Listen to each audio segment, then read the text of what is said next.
Welcome to my channel Homeschool Learner Know the World. Today I will tell you a fairy tale. The name of the story is Puss in Boots. A miller had three sons, a mule, a donkey and a cat.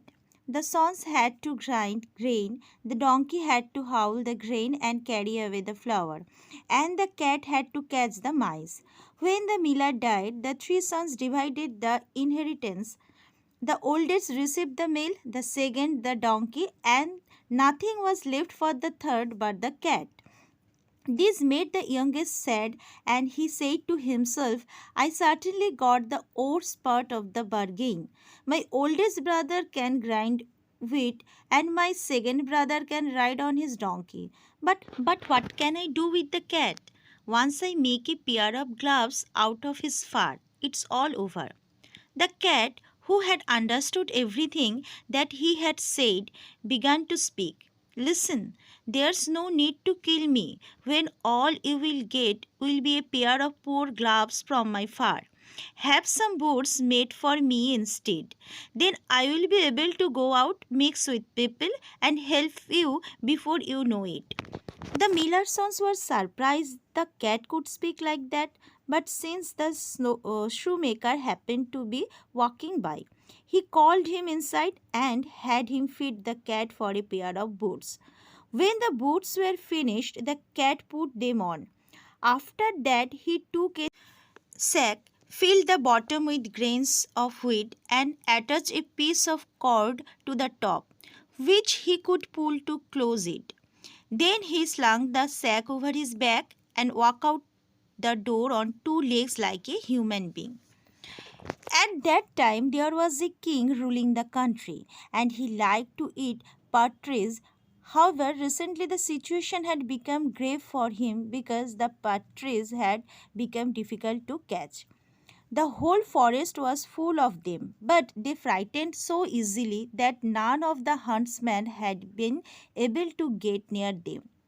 The cat knew this and thought he could do much better than the huntsman. When he entered the forest, he opened the sack, spread the grains of wheat on the ground, placed the cord in the grass, and strung it out behind a hedge. Then he crawled in back of the hedge, hid himself, and lay in wait. Soon the partridge came running, found the wheat, and hopped into the sack one after the other. When a good number were inside, the cat pulled the cord. Once the sack was closed tight, he ran over to it and wrung them their necks. Then he slung the sack over his back and went straight to the king's castle. The sentry called out, Stop! Where are you going? To the king, the cat answered curtly. Are you crazy? A cat to the king? Oh, let him go, another sentry said. The king's often very bored. Perhaps the cat will give him some pleasure with his mewing and purring. When the cat appeared before the king, he bowed and said, My lord, the count, and he uttered a long, distinguished name, sends you his regards and would like to offer you this partridge, which is recently caught in his traps.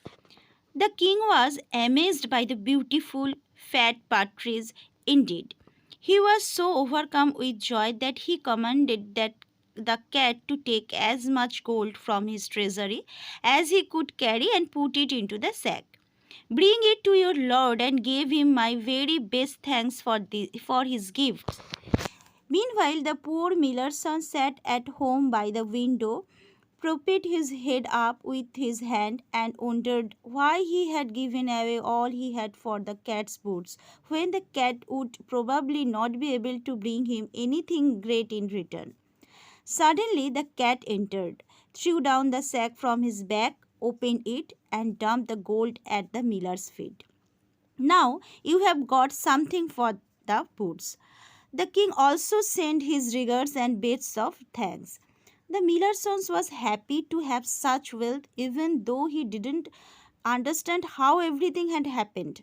However, as the cat was taking off his boots, he told him everything and said, Surely you have enough money now, but we won't be content with that. Tomorrow I am going to put on my boots again and you shall become very even richer. Incidentally, I told the king you are a count. The following day, the cat put on his boots as he said he would, went hunting again, and brought the king a huge catch. So it went every day, and every day the cat brought back gold to the miller's son. At the king's court, he became a favorite, so that he was permitted to go and come and wander about the castle wherever he pleased. One day, as the cat was lying by the hearth in the king's kitchen and warming himself, the coachman came and started cursing. May the devil take the king and princess. I wanted to go to the tavern, have a drink, and play some cards, but now they want me to drive them to the lake so they can go for a walk. When the cat heard that, he ran home and said to his master, "If you want to be rich, Count, come with me to the lake and go for a swim." The miller did not know what to say. Nevertheless, he listened to the cat and went with him to the lake, where he undressed and jumped into the water completely naked. Meanwhile, the cat took his clothes, carried them away, and hid them. No sooner had he done it than the king came driving by. Now the cat began to wail in a miserable voice, "Ah, most gracious king, my lord went for a swim in the lake, and a thief came and stole his clothes that were lying on the bank. Now the count is in the water and can't get out. If he stay in much longer, he will freeze and die."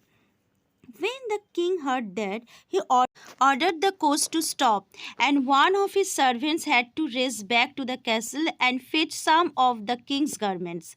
The count put on the splendid clothes, and since the king had already taken a liking to him because of the portraits that he believed had been sent by the count, he asked the young man to sit down next to him in the coach.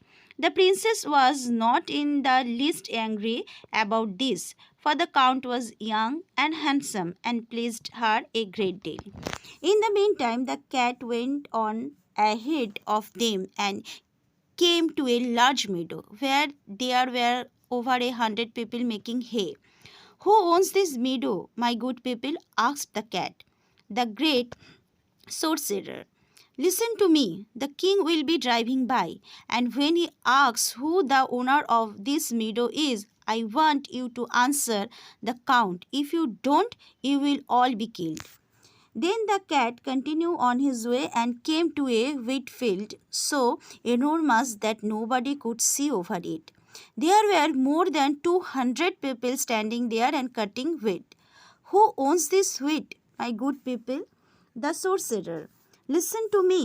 The king will be driving by, and when he asks who the owner of this wheat is, I want you to answer the count. If you don't do this, you will all be killed."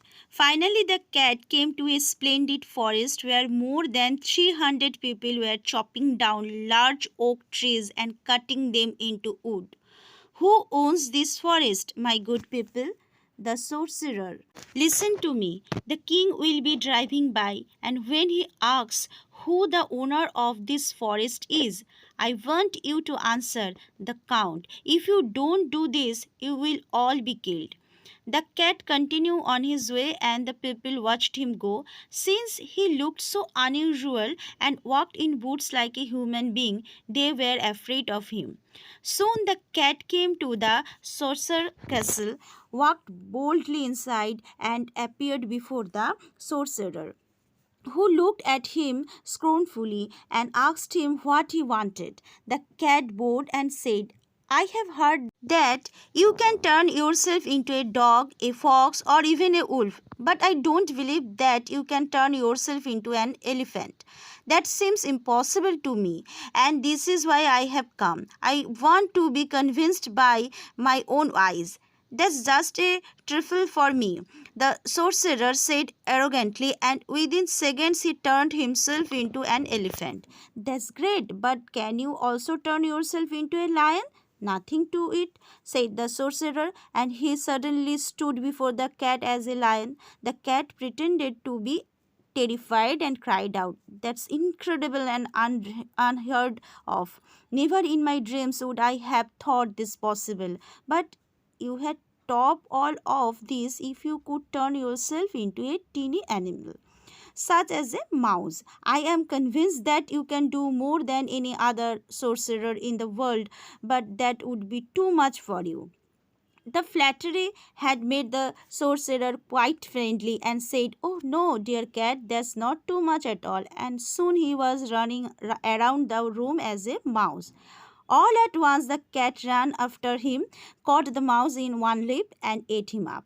While all this was happening, the king had continued driving with the count and princess and had come to the large meadow. "Who owns the hay?" the king asked. "The count." The people all cried out, just as the cat had ordered them to do. "You have got a nice piece of land, count," the king said. Afterward, they came to the large wheat field. "Who owns the wheat, my good people?" "The count." "My, you have got quite a large and beautiful estate." Next, they came to the forest. "Who owns these woods, my good people?" "The count." The king was even more astounded and said, "You must be a rich man, count. I don't think I have a forest as splendid as yours." At last they came to the castle. The cat stood on top of the stairs, and when the coach stopped below, he ran down, opened the door, and said, "Your Majesty, you have arrived at the castle of my lord, the Count. This honor will make him happy for the rest of his life." The king climbed out of the coach and was amazed by the magnificent building, which was almost larger and more beautiful than his own castle.